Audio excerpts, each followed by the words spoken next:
This is East Asia Tonight. Good evening, I'm Oteli Edwards. Tonight's top stories from East Asia. In just a few hours, Donald Trump will be sworn in as the 47th U.S. president, with a promise to make sweeping changes to policy.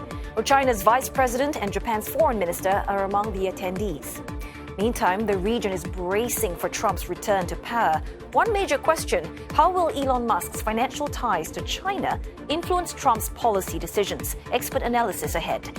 And we'll look at how Trump 2.0 will tackle China's dominance of global manufacturing, which is expected to account for nearly half of global production by 2030. And security has been tightened at the detention center where impeached South Korean President Yoon is being held, following the arrest of dozens of his supporters after a violent rampage at a court building.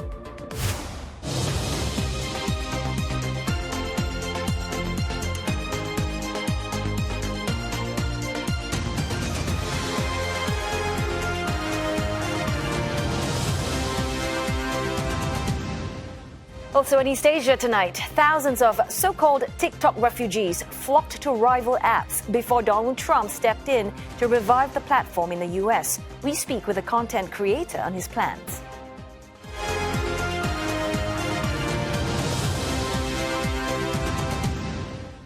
Donald Trump will be sworn in as U.S. president later tonight. Now, he's promised to issue more than 100 executive orders from day one in what has been described as a shock and awe strategy. Well, Asia is bracing for the next 4 years of Trump 2.0. Experts say the world looks more unpredictable than ever, with what some would call an agent of chaos directing the world's most powerful country. Is it even possible to prepare for it? Tan Chiu-yi talks to the experts. We are going to end up doing something which is great for China and great for the United States. There were moments when relations looked hopeful, but it didn't last. China was charged by me hundreds of billions of dollars over the last... Many believe positive U.S.-China relations under Mr. Donald Trump are impossible in the short term. What the world can hope for at best is stability. We are not working on a, generally speaking, positive China-U.S. relations, but a stable one. And China is ready, this professor says, to extend a hand. Many people said President Trump want a deal, a transactional president. So if it's true, we are open to discuss. So you can see both hands. I mean, tough, the hands of toughness and the hands of negotiation or cooperation. There are fears of another trade war between the two superpowers and pain for those getting caught in the crossfire. Are Mr. Trump's tariff threats for real? Threatening 100% tariffs has to be understood as an opening ploy, not as an actual policy pursuit. Mr. Trump has a very unique way of negotiating. He believes chaos and unpredictability helps. The United States helps him in the negotiating position. But I think this is his way of destabilizing the other party so that he can nudge them towards behavior he would like to see. Analysts say a lot will depend on the personal dynamics between Mr. Trump and his counterparts. It's quite a surprise when he issued an invitation to Chairman Xi to come to his inauguration. It frankly was a very American thing to do. You're having a party, invite friends, colleagues to come join. It may be third parties that stand to benefit from an unpredictable America, such as China and Japan. We are having a tactical reconciliation, I think a meeting the needs of each other. And we believe that China is now setting the stage of their neighboring diplomacy to create the kind of favorable environment in dealing with the new administration in the United States. Under President Joe Biden, America stepped up its security alliances in the Indo-Pacific. No one knows how they will fare under Trump, but one thing is clear. Mr. Trump recently said NATO members should more than double their defense spending to 5% of GDP, and Asian countries are bracing for similar demands. One analyst sees U.S. security alliances under Mr. Trump as a subscription model, and the subscription fees are high. Even under Mr. Biden, concern has grown that the U.S. is walking away from long-standing partners and its responsibilities as world leader. It's quite striking to me that criticism is for becoming more like a normal state. Every country looks out for its own interests. Every country is about making its own country great. And the United States has long been, if not the only, it's certainly a principal exception to that. And we are becoming more like a normal state, albeit a very powerful one. That's Trump's America, and the America the world will have to adjust to. Tan Chiu-yi, CNA, Singapore. And for more expert insights, let's bring in James Crabtree, Distinguished Visiting Fellow, European Council on Foreign Relations. So good to have you in East Asia tonight, James.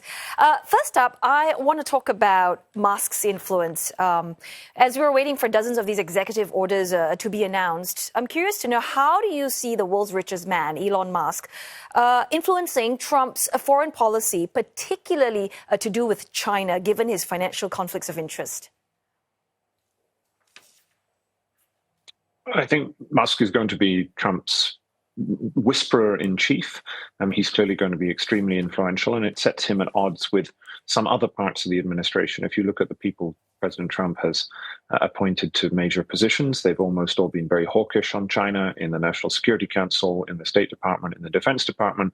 Musk isn't. He has strong business ties to China. He doesn't ever criticize the Chinese. And so it sets up a tension within the administration where it's really uncertain how Trump will go. We've seen his response to TikTok over the last few days, where it looks like he's going to give the site a reprieve before a sale. It might even be sold to Musk.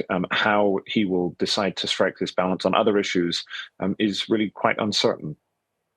Well, what we know in the meantime is that the Quad foreign ministers, well, they are likely to meet the day after Trump's inauguration. What do you think are some of the concerns for U.S. alliances and their partnerships, such as Quad and NATO? And how do you see these relationships evolve under a Trump 2.0? I think the concern is that the United States will ask more for what it gets in return bilaterally. So each of the countries in Asia with whom the US has a close relationship, Australia, Japan, South Korea, the Philippines, India, will be thinking, well, are we going to have to give the US more for what we're getting? And then I think the concern for the multilateral bodies or the minilateral bodies like the Quad is simply that the US will pay less attention to them. The quiet, patient business of building coalitions is difficult, and Trump doesn't have the patience for it. He's instinctively bilateral in the way that he thinks about the world. So bodies like the Quad may just get less of his attention. So you're saying he's increasingly, becoming more bilateral. He's going to be asking for more. When it comes to Europe and Asian ties, we know that Europe and Indo-Pacific, for instance, they're connected. They're more connected in terms of trade, security, and diplomacy. So now that with Trump taking office, how do you think this could impact those ties? In other words, are we going to start seeing more bilateral deals being made?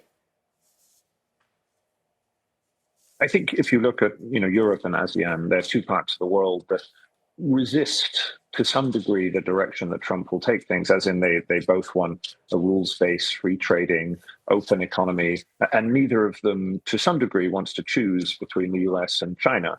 And therefore I think there will be moves to try and strengthen ties between Europe and Asia and Southeast Asia in particular, but that will be a secondary concern. In the end, everybody is going to be primarily concerned about their own relationship with the United States. So that's true of all the countries in Asia. It's also true in Europe, where their primary concern is peace in Ukraine and tariffs on European goods. So that's what they'll be worried about most. Right. And I want to bring South Korea in. I mean, that we've been running that story as our top story on East Asia tonight. Well, they've been grappling with political instability at home for a while now. So how vulnerable do you think Seoul is to external pressures from Washington? And this instability, could it weaken its ability to, say, negotiate effectively on trade and security issues? I think South Korea is one of the most vulnerable countries to pressure from Trump. He's been on record previously as seeing South Korea as a subscriber to their partnership that doesn't really pay its dues. He wants them to pay more militarily. They're a trade surplus nation. So there are all sorts of reasons why South Korea was in the firing line even before the current constitutional crisis. So I think that will be a problem for South Korea, but it's also a problem for the United States to the extent that the US wants to strengthen its relations with countries like South Korea and Japan. It needs strong leadership in these countries, and South Korea is going to go through a period of introspection and weak leadership. And so that is both a problem for Seoul, but it's also a problem for Washington. What about North Korea, though? I mean, do you see what are some of the consequences of a second Trump administration for North Korea's nuclear program? And how do you think the U.S. is going to approach negotiations with Kim Jong-un? Is it going to be like what Trump did before? We haven't seen any indication of Trump talking about the fact that he wants to do a deal on North Korea. It's been a secondary issue. China remains the primary issue. I think you do tend to see at this point in a U.S. administration, the North Koreans will begin to make their activities known. So they tend to start doing missile testing or other activities to attract international attention, as if to say to the Americans, well, don't just forget about us. And I think that there have been military advances that the North Koreans have undertaken, which South Korea finds very threatening. So one of the running issues for the next 4 years will be this question of whether South Korea might inch towards developing its own nuclear weapons, or whether the United States can stop it doing that by extending and improving its own nuclear umbrella. All right, James, and just before I let you go, I want to talk about the Musk-Trump relationship, or I'd like to say, or rather their bromance. Well, you wrote an article about how there are some people, they're predicting what might happen if Musk and Trump, two very strong-headed men, fall out at some point. But your other concern is what if they don't? So, James, what are some of the biggest concerns you have? I mean, I think people have been asking this question about, well, what happens if Musk begins to overshadow Trump and Trump doesn't like this, and will they have some messy fallout? And eventually, probably they will, but that might not happen for quite a long time. So it's more interesting to see, well, let's imagine this partnership between the two men fires on all cylinders, and there's all sorts of things that might happen as a consequence of that, from the purchase of TikTok to a particular influence on the direction of US-China policy. So I think it's better to see this as, at least in the short term, as a partnership that is likely to last and will have far-reaching implications. Just look at the way that Musk has begun to attack European partners like Germany and the United Kingdom. He has already created huge domestic turmoil in those countries, and it's not impossible that he could do that in Japan or South Korea or even a country like Singapore. I mean, he's a very erratic, unpredictable force, but one that can have enormous influence in US partner countries if he decides to put them in the crosshairs. Always good speaking with you. Thanks so very much for your time and thoughts. James Crabtree, Distinguished Visiting Fellow from the European Council on Foreign Relations. Now, ahead of the inauguration, people in East Asia have voiced their views, some hopeful and some on edge, about another Trump presidency. Have a listen. 如果中美贸易战再持续下去，肯定对我们普通老百姓来说，这个不是一个好的影响，肯定是希望这个中美的关系能有一些改善嘛。从国家角度来看的话，肯定还是不希望他这样去制裁中国，因为中国的确实还需要一定时间去把本土的这种自己的一些这个专利的一些知識或者一些技術去發展上來，還是希望中國能這個發展越來越好。信用できると思いますけども、これからどうなるか分かりますよね。あの方が大統領になれば。表面上はすごくいい関係を持ってそうなんですけど、なんかその政治の話になると少し仲が悪いのかなっていう。今の石破さんの立ち位置がかなり弱いと思うので、それをトランプさんとどういうふうに持っていくのか。And here's a quick reminder. Here at CNA, we will bring you Mr. Trump's inauguration ceremony live with expert analysis and reports from our correspondents. So do join us at midnight, Singapore, Hong Kong time. Coming up next on East Asia tonight, supporters of South Korea's embattled president are taking a leaf out of the Donald Trump playbook and hoping that the incoming U.S. president will show support for Yoon Song-yeol.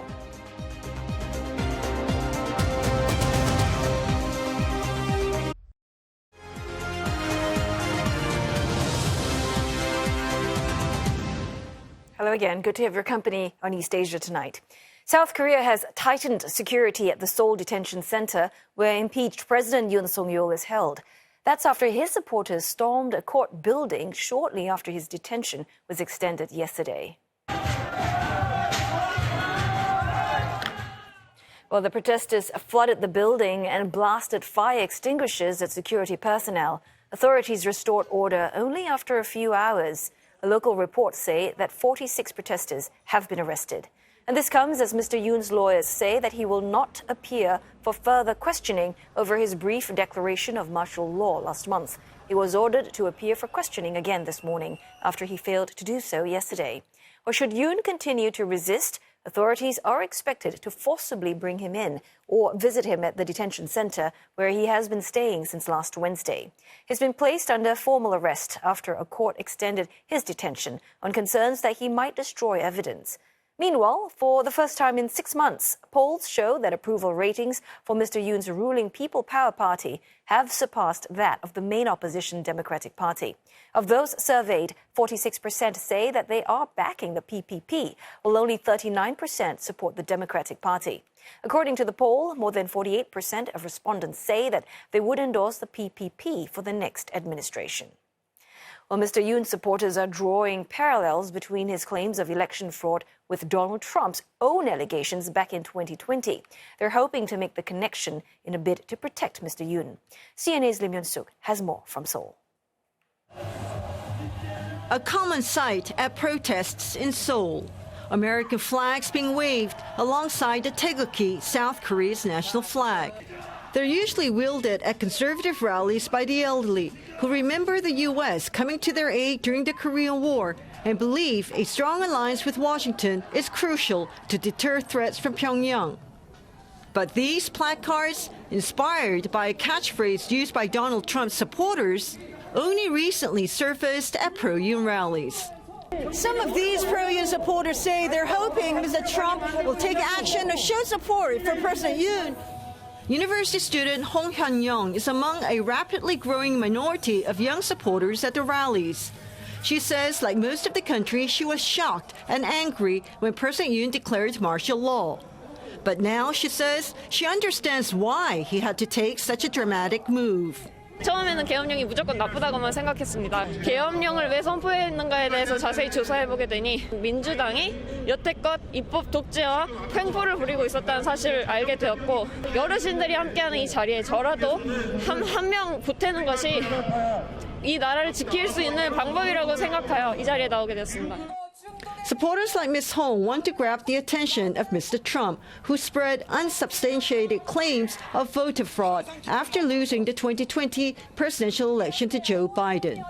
Mr. Yoon made a close ally of Mr. Trump, American Conservative Union Chairman Matthew Shillep, after his impeachment, where they reportedly discussed political developments in South Korea, including martial law and impeachment. 우리나라에 관심을 갖고 지금 부정선거와 지금 가장 엄청난 위기가 중북 주사파 간첩 세력들이 우리 그 한미 동맹을 위협하고 있는 분위기니까 그거에 대해서 강력한 지원을 요청드리는 바입니다. These South Koreans want the world to know what's happening to their country and their president, whose ruling People Power Party was defeated in last year's parliamentary election. 대통령이 계엄을 내린 이유 중에 큰 이유 중에 하나가 부정선거 의혹이기 때문에 그리고 저도 사실은 믿지 않았어요. 한 1년 전에는 믿지 않았었는데 요번에 사태로 인해 가지고 좀 조사를 해보니까 너무나 많은 그 의혹들이 있었습니다. 외국에서는 잘 모르는데 이런 문구를 통해 가지고 이제 알리고 이렇게 계속 이제 투정하려고. But the majority of South Koreans believe President Yoon should be impeached and punished for declaring martial law in the democratic country. 한 국가의 대통령이었고 지금 내란을 일으켜서 국가가 굉장히 위상도 추락하고 대외적인 신인도도 굉장히 추락하고 있고 환율도 오르고 있고 이렇기 때문에 국가의 혼란이 하루빨리 종식되어야 하는데 내랄죄를 저지른 것은 분명하다고 생각합니다. Some also say the allegations of election fraud are groundless. 선관위는 헌법적인 기관이기 때문에 그 자체가 가지는 독립적인 권한이 있고 그리고 그 자체의 권위가 있는데 부정선거가 아니라는 것을 믿을 수 없다면 그거를 믿지 못하는 사람들에게 뭔가 문제가 있지 않나 그렇게 생각을 합니다. Approval ratings for Mr. Yoon and his ruling party have rebounded after falling in the wake of his short-lived martial law declaration last month. Analysts say it could be because some South Koreans who are not supportive of Mr. Yoon's actions are also not in favor of Lee Jae-myung, the head of the main opposition party, becoming the country's next president, as he has been indicted on several criminal charges. Which is, as of now, very likely if Mr. Yoon is impeached by the Constitutional Court and removed from office, since the country will then have to hold a presidential election within 60 days. Lim Yang-suk, CNA, Seoul. China says that Myanmar's military government has signed a ceasefire deal with the Kokang Alliance Army, an insurgent group that operates in the Kokang region near the border with China. Beijing says the truce came into effect last Saturday after peace talks in the Chinese city of Kunming. The agreement is seen as key to the security of the China-Myanmar border area. And this development follows a decision by ASEAN foreign ministers to continue barring Myanmar's ruling generals from the bloc's summits to limit its participation to a non-political level. Well, diplomats also expressed their full support to special envoys in Myanmar who are working towards, quote, an inclusive, durable and peaceful resolution to the prolonged unrest. Myanmar's military seized power nearly 4 years ago and has since been fighting rebel armies on multiple fronts. Well, China has executed 2 men who carried out separate deadly attacks in the country in November. 62-year-old Fan Wei-chu killed at least 35 people in Zhuhai City when he drove an SUV into people exercising outside a stadium. Fan was detained at the scene with self-inflicted knife wounds. He was sentenced to death last month, the court calling his motives extremely vile. Authorities said that Fan was unhappy over how his property was divided after his divorce. Well, days after the car rampage, a 21-year-old man went on a stabbing spree at his vocational institute in Wuxi, killing 8 people and wounding 17 others. Now, Xi Jiajin was allegedly upset because he could not obtain a diploma due to poor exam results. Well, time now for another break, but coming up next on East Asia Tonight, worries of a possible tariff action prompting South Korean government to put together a record-breaking amount to bolster exports. Plus, we'll speak to an expert to talk about China's formidable manufacturing strength and how that would play out amid rivalry between the world's 2 biggest economies and the specter of higher Trump tariffs.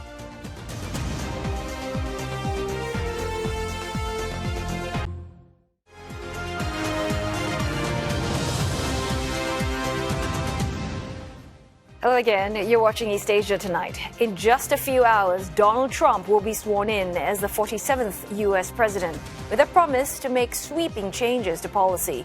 China's vice president and Japan's foreign minister are among the attendees. And we'll look at how Trump 2.0 will tackle China's dominance in global manufacturing, which is expected to account for nearly half of global production by 2030. And security has been tightened at the detention center where impeached South Korean President Yoon is being held after dozens of his supporters were arrested over a violent rampage at a court building.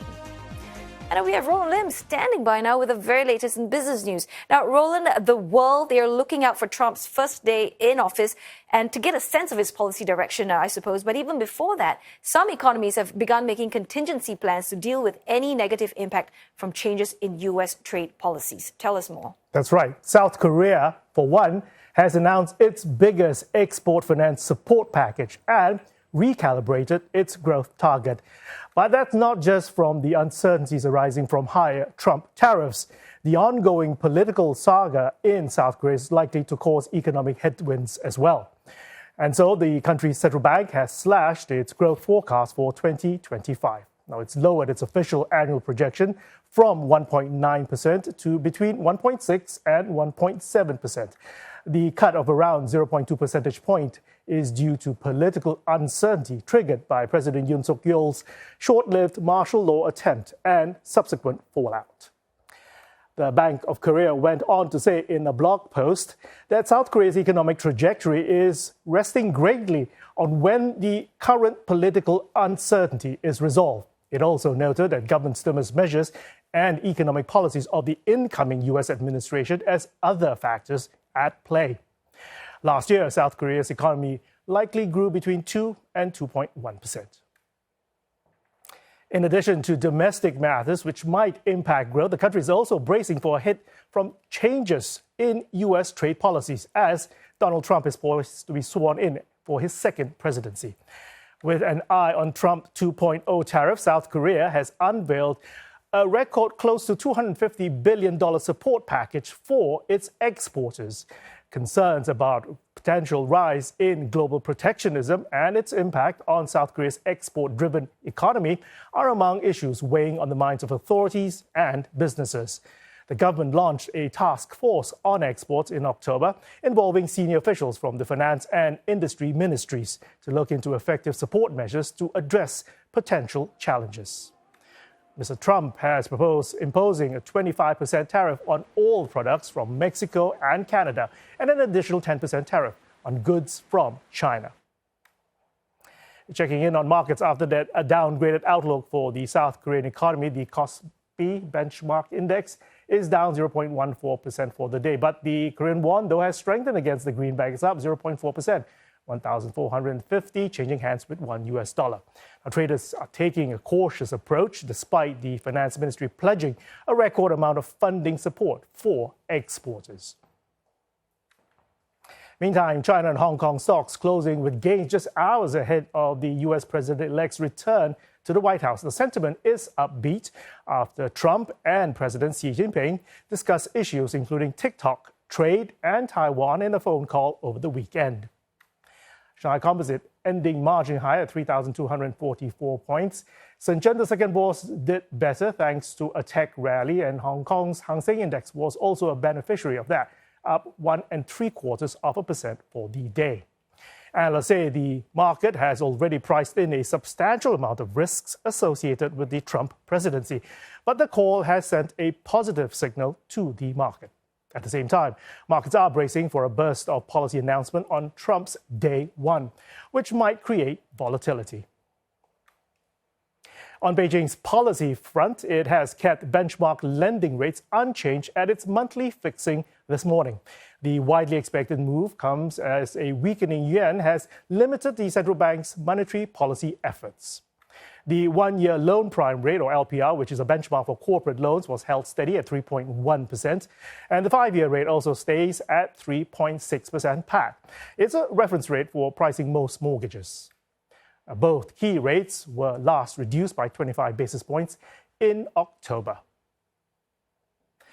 The People's Bank of China was reluctant to ease policy due to pressure on the renminbi, now trading slightly high against the greenback at 7.315 to the dollar.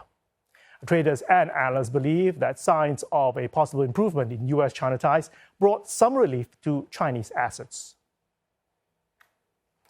The U.S.-China rivalry intensified when President Donald Trump first came into office in 2017.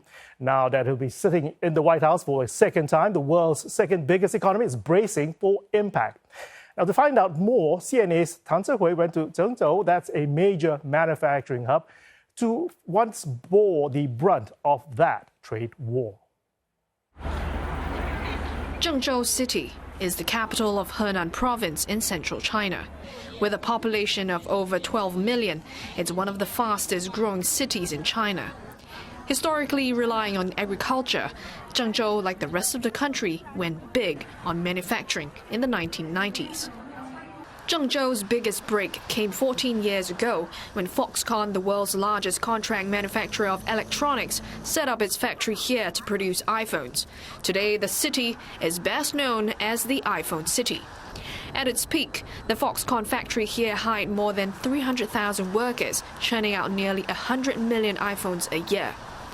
But Zhengzhou's economy has been hit by a cold spell since 2018, when Donald Trump, during his first term, began slapping tariffs and other trade barriers on Chinese products.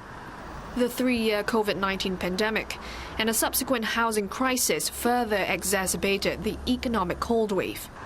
Images of these workers fleeing Foxconn factories flooded Chinese social media in 2022. They were trying to escape the spread of the coronavirus during lockdowns, temporarily halting production.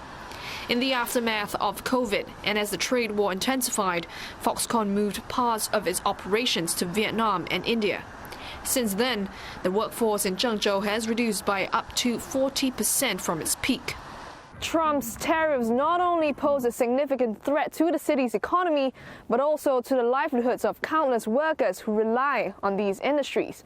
The ripple effects extend to the communities that they live in, potentially disrupting local economies and social stability. These buildings used to house thousands of Foxconn employees, but now lay mostly vacant. Businesses within the compound are feeling the chills, with 2 shops closed in recent months. 在这做6年了，反正是最近2年生意可不好做。现在这边人流量太少，富士康也不让出来。 This Foxconn recruitment center was quiet at the time we visited. Recently, there have been signs that the situation may be improving. While there had been talks that Foxconn could abandon Zhengzhou, it brought in some 50,000 workers in the latest hiring spree in August. It also promised to invest 1 billion yuan to build a new business headquarters in Zhengzhou. Foxconn did not respond to a CNA request for comments on its Zhengzhou strategy. Redirecting investment to the Vietnam, to India, etc., is not as rosy as they have foreseen such a sort of picture, because the fundamental issue is that China has a very strong industrial cluster, because for some of the small gadgets, small components, you still need to source within mainland China. But the impact of Trump's trade policy on China will be felt beyond its tech sector. Camping tents, tops, and cookware.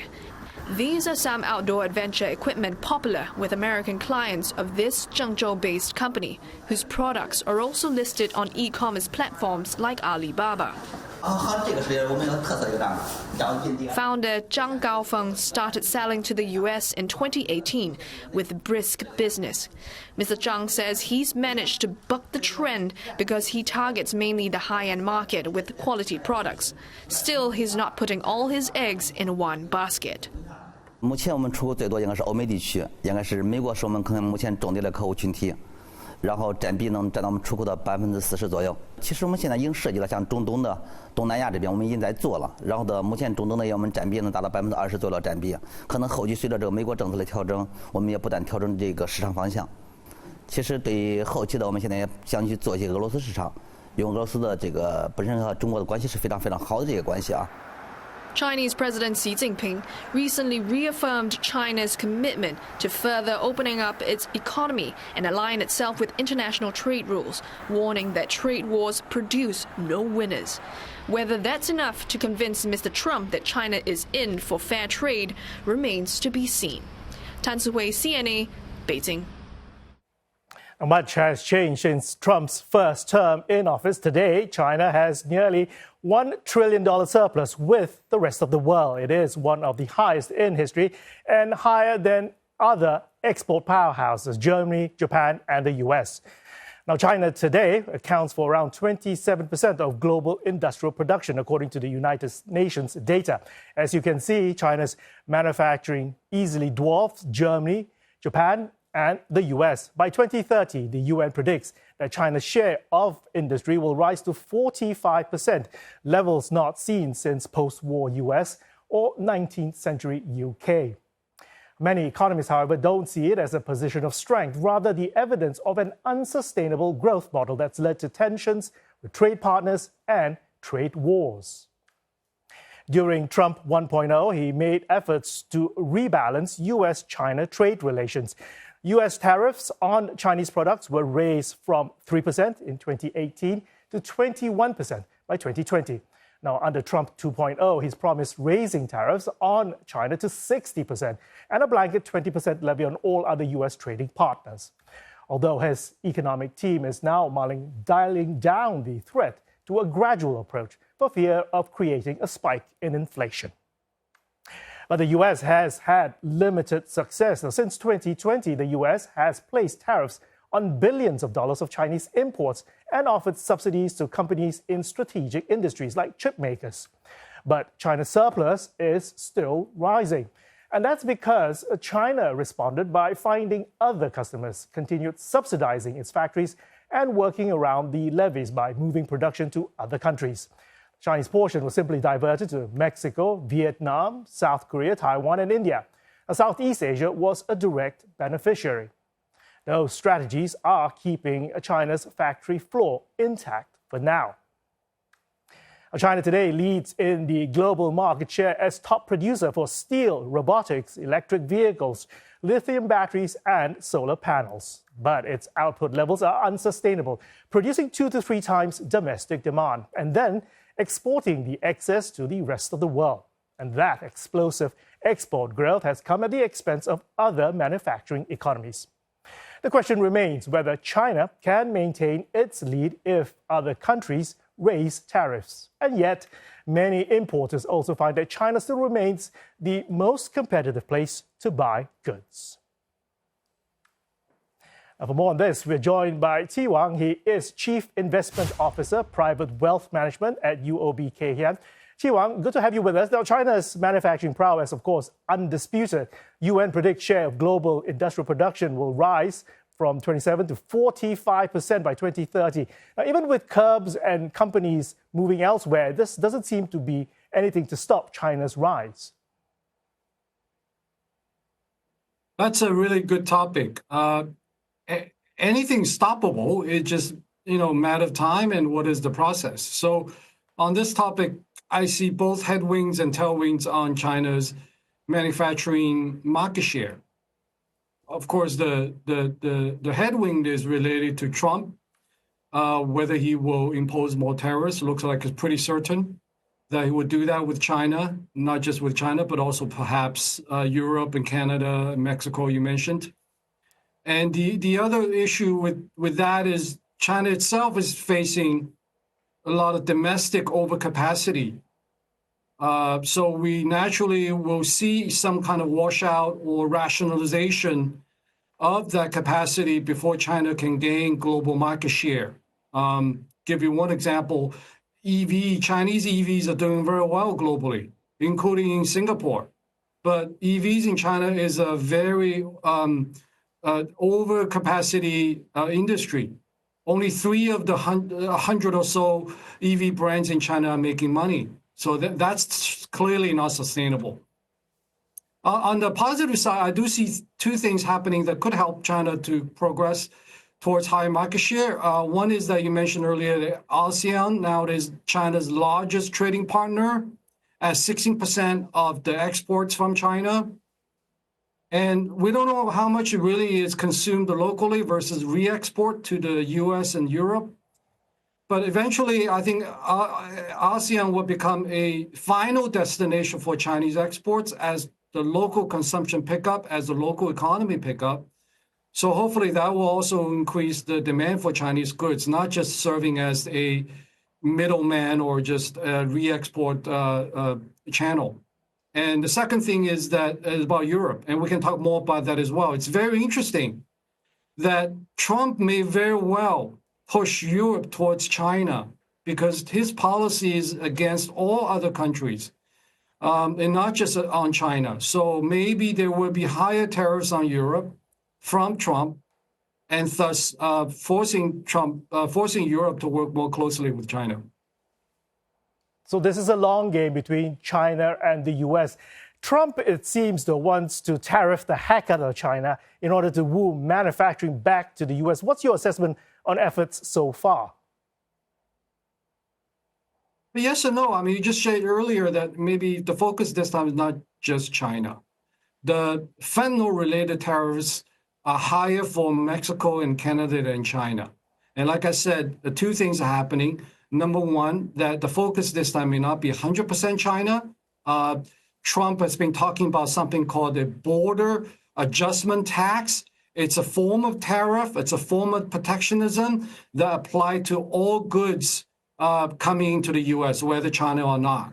And the second thing is, I think China this time might be better prepared because it has been 6 years since Trump started the first trade war in 2018. And Trump actually did not win the first trade war.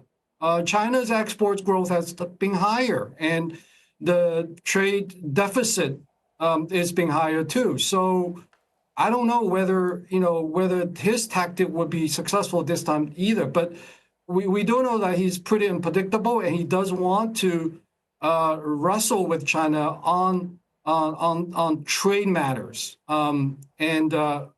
We'll see. It looks like he's pretty eager to roll something out right after or even during the inauguration tonight. So we should definitely watch for what happens at 1 a.m. our time. So the likelihood of a trade war between the U.S. and China escalating with Trump back in the White House. Now, to be clear, though, there are no winners, really, if a tariff war breaks out between the two. Yeah, there are no winners. Even Trump admitted himself that tariffs will raise inflation, and one of his promises is to lower the living the cost of the U.S. people, lower the gasoline costs, lower the transportation costs, that or household related costs. So clearly, fighting China on trade is against that objective. And as you know, Trump often had these conflicting goals, like having a weaker dollar and controlling inflation and that type of thing. So I think he's facing a conflicting set of goals. He's naturally need to figure out what his China policy will be and what the rest of the world trade policy is going to be, how that will fit in with his domestic agenda. It won't be straightforward. Thank you for those insights. We will be watching with bated breath what Trump does on his first day.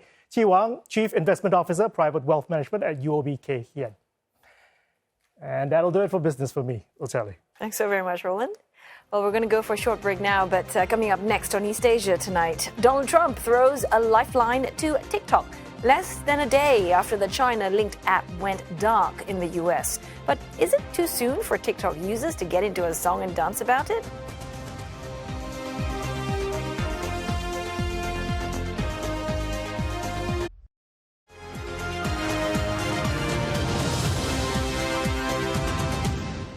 China has urged the United States to listen to rational voices when it decides what to do with TikTok after briefly banning the app on grounds of national security.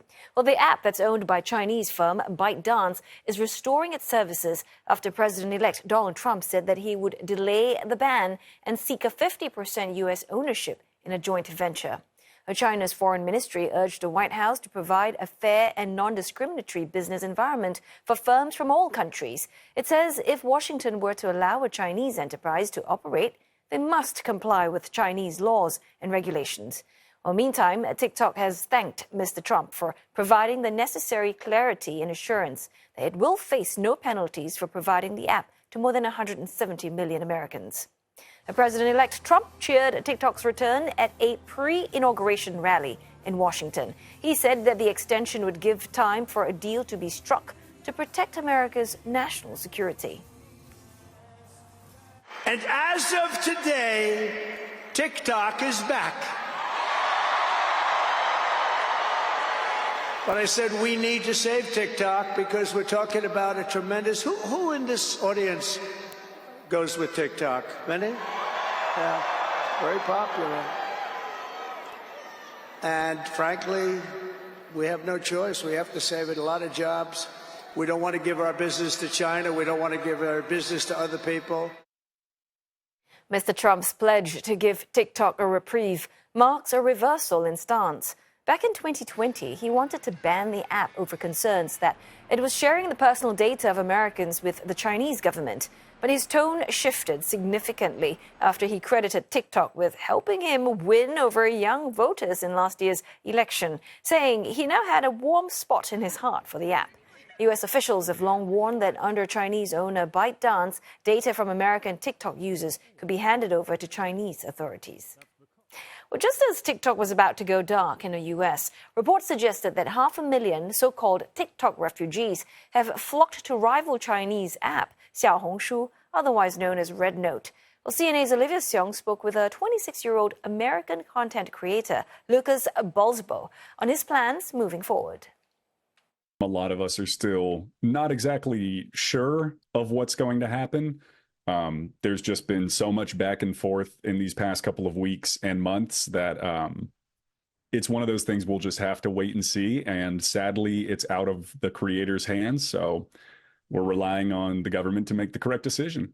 Could you share with us, how did you come across Xiaohongshu? I first saw content for Xiaohongshu on American TikTok. I had seen a post where somebody was talking about a funny interaction they had had in their comment section on Xiaohongshu. And a bunch of people were like, oh, this is hilarious. There's, kind of the cultural differences that were being shown. And I didn't think much of it at first. And then almost an hour later, I saw another post talking about Xiaohongshu. So I was like, okay, I got to download this. Let me go check it out. I mean, if TikTok was going to get banned, a lot of us are not big fans of going back to Facebook or Twitter. And we were kind of looking for a new place that we could still post our content and there could still be a very positive atmosphere around it. But I would also say there has been a little bit of a push from the American people to kind of out of petty or spite towards the US government to really kind of say, hey, we really enjoyed this app and we're going to move to another one that is also Chinese owned. So I think that has also been a factor in a lot of people's movement as well. Like, I posted one video and now I have 100 DMs. I'm so sorry if I haven't gotten back to you. I'm trying. But all of them have been so nice from all of my new Chinese friends. They're all like, hey, we love you. It's great to have you. We're so excited to have you around. Just so you know, you did make an error in your last video's translation. You said it like this. It should be more like this. But we're happy to teach you some Mandarin if you teach us some English. Also, can we see your cat? Yes, you can see my cat. This is Huckleberry. I think I've had a fantastic response from tons of people, both the Chinese people and the American people, on some of the posts that I've put up there. I did have some people follow me over from TikTok to Xiaohongshu. Definitely a couple of problems with being able to read some of the things on the app. I have spent a lot of time going back and forth between Google Translate. Is Xiaohongshu serving kind of the same needs or audience for you as a full-time content creator as TikTok? I think there's slight differences, obviously, coming from Americans' version of TikTok, where it was mostly pretty American or European-centric in the Western view of the world. I think there's also differences in the platform itself, just how it operates, the fact that now you also have picture posts that can go just as viral as video posts. So I don't necessarily see it as a direct translation, but I do think that it might get there in the future one day. I think something that a lot of us content creators haven't been able to figure out with Xiaohongshu yet is how to make money off of it. And when you're a content creator, that is part of the job. But let's get down to business. When are we doing recipe exchange? I feel like an auntie at the cookout right now. The pleasantries have been fantastic, but let's talk turkey. I know one of you has an absolutely fire xiaolongbao recipe. If the TikTok ban does get upheld and TikTok goes away for American users, I will happily be creating content for Xiaohongshu. I also create content for YouTube. I live stream video games on my Twitch. Kind of a multi-channel strategy to use multiple platforms to still grow my audience. If the TikTok ban does not get upheld and we are still able to access TikTok in America, I will continue to use TikTok, but I will definitely continue to use Xiaohongshu. I definitely see it as a new market being unlocked. Not only a new platform in a different market, but an entire group of people, entire new products, entire new forms of content that I previously hadn't explored before that I would really like to. For more of our coverage on TikTok's uncertain future in the US, do visit our website, cna.asia, for stories such as this one on why some users felt unwelcome as they migrated to other platforms. And that does it for Monday's edition of East Asia Tonight. Don't forget your headlines anytime at cna.asia. And look us up on Facebook and on YouTube as well. Have a good evening. Thanks for watching.